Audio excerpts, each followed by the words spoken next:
گودار و شوپینر میجا امی وگرن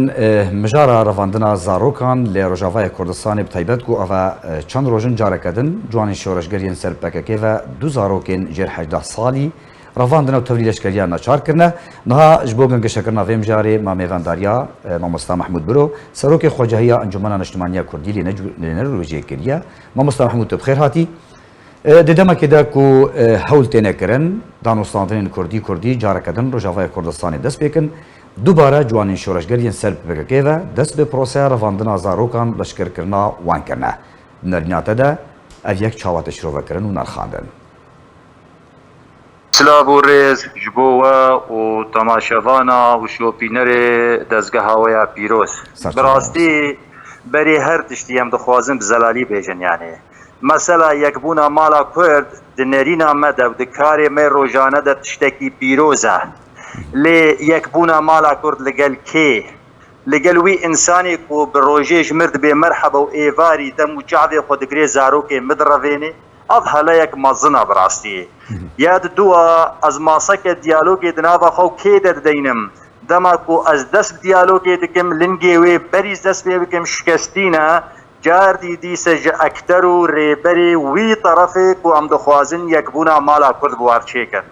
دما کو زاروکی مل دبستانی بین لسر ماسی دبستانا واد روینون دبن که اف چی کارت که خدمتا چی دا ترسو لرزید جواتی دا چید که یعنی اف وقت به تروریت جواتی دا خلقینی خلق نمادگاری خوشک به حسانی به خوشگاهی درکه به هر بازار کش خورت تشتکی بکی کارکی خوب بکی یعنی اف همو کاری هانا به وی رنگی ناسکنن ایریشی مکتب پارتین سیاسی دکن ایریشی کسی سیاسی دکن واد روینن یعنی مونوپولک سیاسی گشتی دهندروی کردستان روج آواده چه بو گلوف شکو هاتیه دویم پرسیاره که جدیل وی بکن آیا اف مونوپولا سیاسی و کشتنا جیانا سیاسی بشار اسد هاتیه یعنی هیزا برانبری ما هاتیه کو خودکنا ریوبریا خوسر یعنی کوبراسی ام بیجن ریوبریا خولی سره برانبری ویقا قربانیه کو به هزارا خورد و کچه با دناوی یا پگیل یا پجه شهید بونه معنی اف خورد و کچ دایگی واهنه هفجینی واهنه بابی واهنه کذباوات شوطی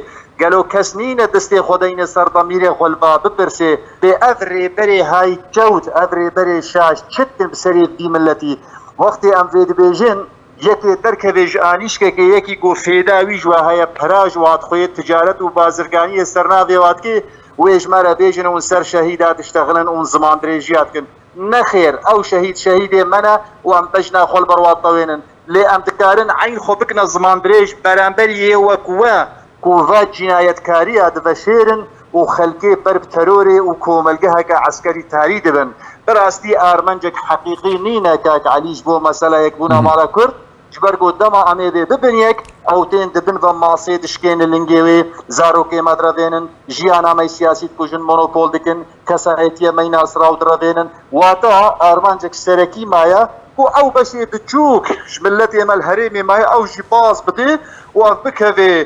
جه بجه كرنا النظريه ميشيل عفلق ومنظر موصلي دا يا قوتنا قركرنا ملتي كردو تنكرنا و ياجي حلاندنا نتوا كرد دنابا شارجيفيا نتوا عربتا هذا كذي خدمتا ويد بزلالي دي ملت فيده الشيار بي نتني يعني ذينا دا يا هري جرينك ويا هري مهمجي اوا ريبرين ما سياسي كاك علي ريبرين ما كوب تيبتي از بنا بكمية انجمن انشماني كردي گرك بويركي بجرسارت هر نصر ديالوگي گرك هلوستاوا ميراني تربي نصل اسطو بزدونك تربي شبركو براستي والي هاتيه كتنا قوناغكي گمرود كاري تني وابناكي سرشورن يعني سري خود طوينن وشعبي خود جرن وكهي خود شيمنتو تخنيش بو دنگانه بهيزن افغا طوفانا بسري ملتي مندي يك جوال كولانا كي دركت دنگي خود بلند كر يعني ملتي فقير وهجار جاردي دركت ملتي واخبكو اويكو آلي كري وانا دركت كولانا بسدم فقير وهجاري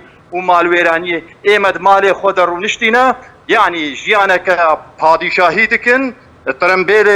وقت ترقا قوتي صون موديل داوي موديل بنوادنا وبروجي مازن بريفة دبن لهيا واجنا تواواتنا لزاروكي كرداتنا دلێوان ناشەوتێ حتانە زارۆکە واوەرێ ڕەباندن دەمیری ئینسانیەتێت کەسێ ڕێبەری سیاسیرە چییە ببی ڕەنگی هانا کاکعلی مامۆستا محمود یەک ji xalên nakokdar navbera Encumena Niştimaniya Kurdî li Sûriyê de û PNG de revandina zarokana herwiha proseya xwendinê ku heman gef û fişar li ser xwendavanan li ser mamosteyan tê kirin yanî xaleka nakokdara انا کسی وکو نه داخوازه خوا داخوازه گلی کرده و اف دیارده مترسیدار ولی رواساندن هروها آلی امریکی جی آگاهدار کریت و درباره ده دی چند جاران ده جی لسرفی خالی دانشمندان هاتنا رواساندن بله مثلا نتنه اف خالکاک علی یعنی ایرو روش هگرم بی رواندن ازاروکا یعنی وی کسن هنه پای بلند هشت ضباط هاتنا رواندن و ونداکرن کس نما بحثاوات که مامۆستا بازار دۆرسن هات ڕەواندن کەس نەما بەحساویت کێ هەواڵێوی هەواڵێ پارتیاوی سەرێ خۆشیە ئەو کردنە ژ بیرکردنە بدەها ئینسانێتی چالاکوانی سیاسی یەوەک ئەمیر حامد یەوەک یێدی خەڵکیش بلی واناژی خەڵکی ئێمەنی کۆ هاتنە تەرۆرکردن لە کۆلانە و هاتنە کوشتن و شەهیدکردن ئەوانە هەموو بێدەنگی ناهێلێ گۆ ئەم کاربن سەرکەفتنێکێت پێشەڕۆژێک نەنێزیک و نەدوور دەبێنن بێدڤی ئەمە بگۆهارتنە میکانیزما ڕێکخستنی و ڕێبەرایەتیە کاک علی ئەگەر ئەم بخوازن چارەسەریە مە مەسەلاوا فێم کرد د سیاست ئێدە دەبێژن کوتە مەسەلا سیاسی کێشە فێم کرد دەبێتە دەست پێ بکەیت چارەسەریە دەینێ چارەسەری ئەمەژیت بەهۆریان بدە ئەوە گۆهارتنە میکانیزما ڕێکخستنی دناوا سازیên Encumena Niştimanî Kurdî de و هەروەها میکانیزما رێبەرایەتی bi taybetî di do carna jê em pê têkilbendî di rêkxistinê de têkilbendiya herî çewt û hala û nedirist di nava me de ye وەک بێ خۆلی سەری di nava me de ye em ê çawa karibin beramberî hineka got bi rêkxistinek leşkerî pîlan û neqşeyê xwedadinin got me tune bikin lê di nava me de jî rêkxistina me wek dibê karê hala dike karê şaş dike ne pabende bi rêkxistinê bi prinsîpê rêkxistinî û rêberatî siyasî û kesê aza û wêrek werne ser qada siyasî wê çiro guhertin çê bibe dema ku timî jî bêdengiya birastî pêwistiya me wek ana cirûskên bihareke Kurdî ku di nava xort û çalakvanê Kurd de derdikeve ew bihara Kurdî pêwist e nûjen bibe pêwist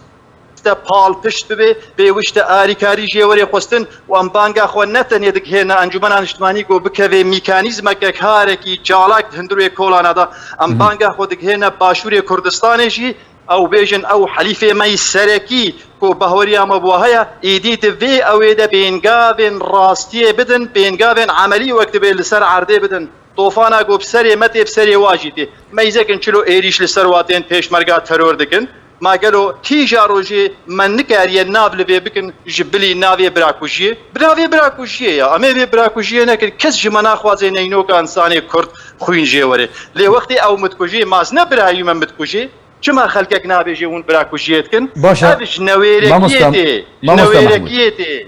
mamosta بەرامبەری van kiryaran berdewamiya revandina zarokên 12 salî 14 salî Rojavayê Kurdistanê lê Şengalê li Başûrê Kurdistanê